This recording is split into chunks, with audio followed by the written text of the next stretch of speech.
Prostituted women and girls constitute some of the most marginalized, violated, yet forgotten groups in society. It is clear that the system of prostitution entails severe human rights violations, including physical, psychological, and economic violence.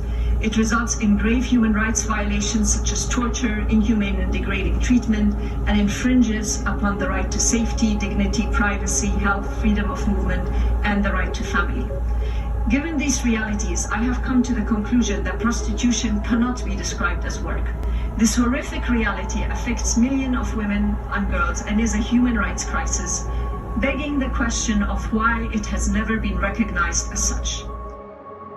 Given the grave denial of basic human rights of victims and survivors, we must resist every attempt to sanitize the harmful realities of prostitution, especially by using terminology that is neither human rights centric nor does it reflect reality. Of particular concern is how the system of prostitution sexualizes and racializes poverty, and how it preys on women from marginalized backgrounds.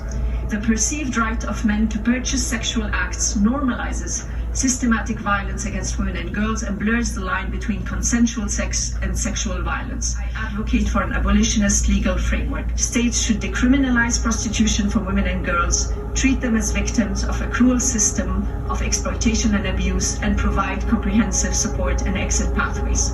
Simultaneously, they must criminalize the purchase of sexual acts and take stringent actions against pimping.